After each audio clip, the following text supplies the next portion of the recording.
कि कोई कह रहे थे, बात ना करिए आप लोग, बोलिए भगवान की कि यह गायत्री मंत्र जप के समय ही बोला जा सकता, उसके बाद नहीं बोला जा सकता है।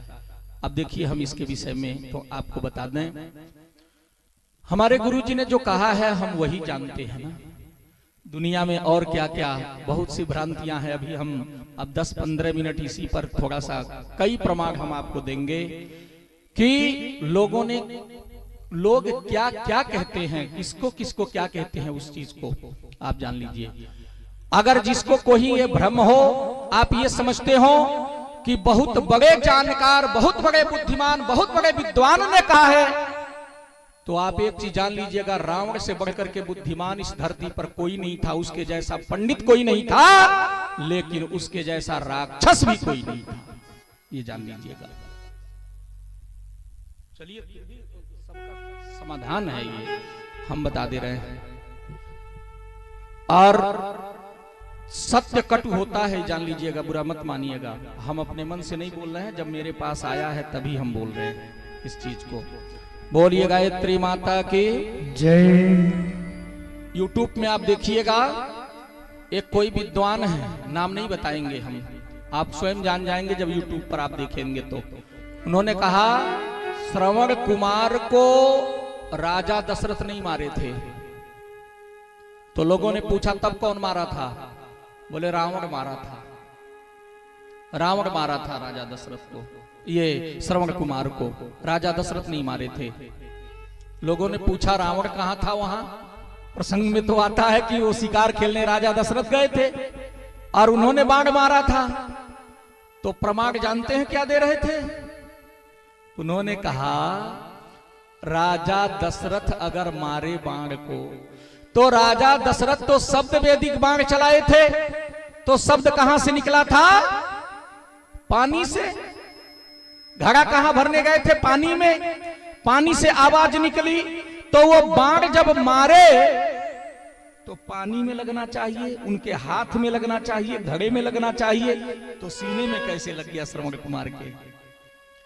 मेरे भाई बहनों, जरा एक चीज आप बताइए, जिसके पास इतना दिमाग हो, इतना बुद्धि हो, इतना विवेक हो, आंख बंद करके आवाज कहां से निकली है वो बाण चलाएगा तो उसी जगह जाकर के लगेगा, तो क्या उसके पास इतना बुद्धि नहीं हो सकता है?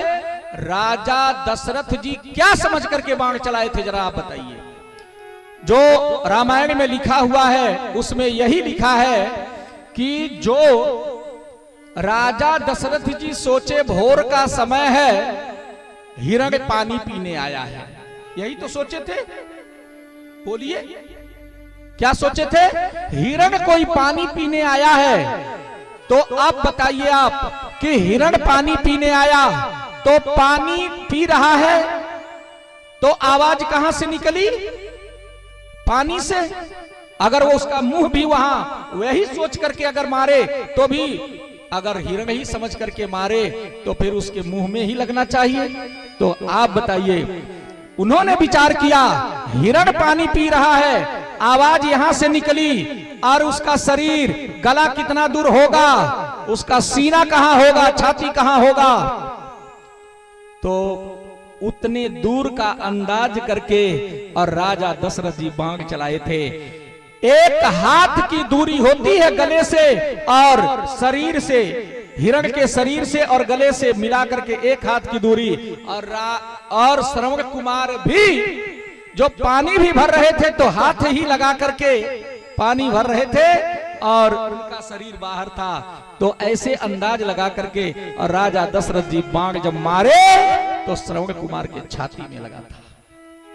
लेकिन वो कहते कि वहीं रावण छुपा था और वो बाण चला दिया। हमने मान लिया आपकी बात, अगर रावण ने बाण मारा तो श्रवण कुमार के छाती में लगा, तो राजा दशरथ का बाण जो चला था वो कहां गया? वो क्या हुआ? मेरे भाई बहनों, भ्रम में डालने वाले लोग दुनिया में, और भ्रम में कोई साधारण व्यक्ति नहीं रहता है, ये जान लीजिए। जो अभी पिछले दिनों आप टीवी में दुनिया भर का बवाल देखे होंगे, समाचार पत्र में दुनिया भर का बवाल सुने होंगे।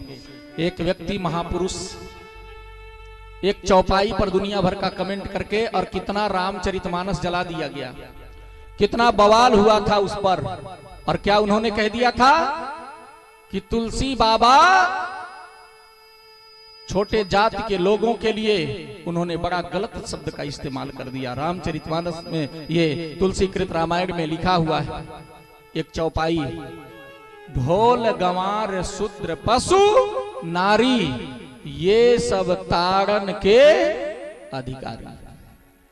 अब आप थोड़ा सा ध्यान से इसको सुनिएगा। लिखा हुआ है ताड़न के अधिकारी। तो उन्होंने क्या कहा कि उसमें बताइए तुलसी बाबा को यह बात नहीं कहना चाहिए कि गंवार को, शूद्र को, इन सबों को अर्थ क्या लोग लगाते हैं, ताड़ना माने मारना पीटना, इनको मारना चाहिए, पीटना चाहिए, इतनी ऐसी बातें उनको नहीं कहनी चाहिए। लेकिन टोटल अनर्थ है मेरे भाई बहनों, अनर्थ है, ये अर्थ है ही नहीं। अर्थ तो जानने का प्रयास नहीं किए और भ्रम में पड़ करके और दुनिया भर का कितने लोगों को भ्रमित में डाल दिए। ताड़न का मतलब होता है, ताड़ लेना माने होता है जान लेना, ताड़ लेना माने जान लेना। अब जैसे मान लीजिए हमारे भाई साहब ढोलक बजा रहे हैं, वो बजाना जानते हैं, जान गए तो आज उनके जीव को उपार्जन का साधन हो गया, उसी से वो भी बजाते हैं। हम लोग सब लोग ताली बजाते हैं और हम और आप नहीं बजाना जानते, लेके ढोलकिया गीत गावे हमन के लगल ना पीटे,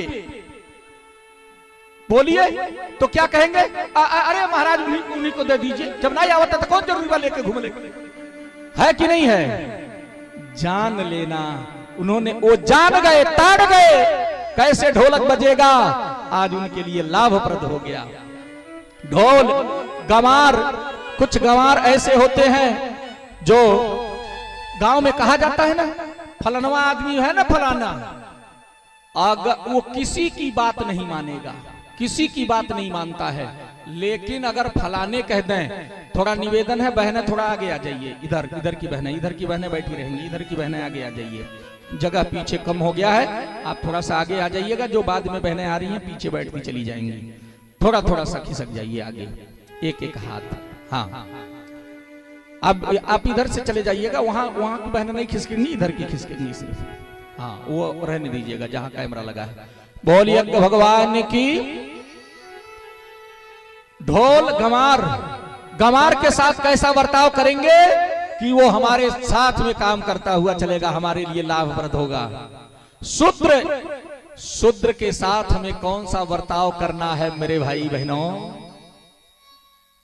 ये हम उसके वृत्ति को जानेंगे तो हमारे लिए वो सहायक हो जाएगा, और अगर उसके वृत्ति को नहीं जान पाए, नहीं समझ पाए, तो हमारा सहायता नहीं, हमारे लिए कोई लाभप्रद नहीं है, कुछ नहीं हो पाएगा। ढोल गंवार शूद्र पशु, आप देखे होंगे इतने लोग यहां बैठे हैं, एक से एक हिम्मती हैं इसमें, लेकिन एगो शेर यहां आ जाए, एगो शेर, कोई रुकेगा? अभी पनपन पनपन भागेंगे सब लोग, भागेंगे कि नहीं भागेंगे? कोई नहीं रुकेगा।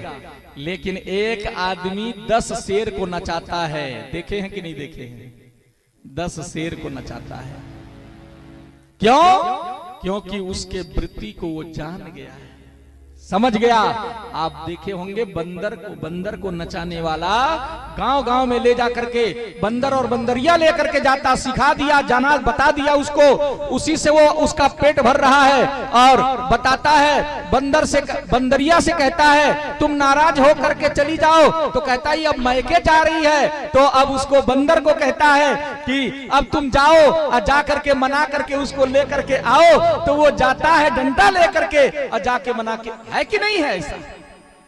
उसके वृत्ति को वो जान गया, समझ गया, तो आज वह बंदर उसके इशारे पर काम करता है। ठीक उसी प्रकार से नारी के वृत्ति को जानना पड़ेगा मेरे भाई बहनों। नारी के वृत्ति को जान गए तो जीवन साथी हो जाएगी, और नहीं वृत्ति को जान पाए तो आज जो 90% 95% घर नर्क बना हुआ है, ऐसे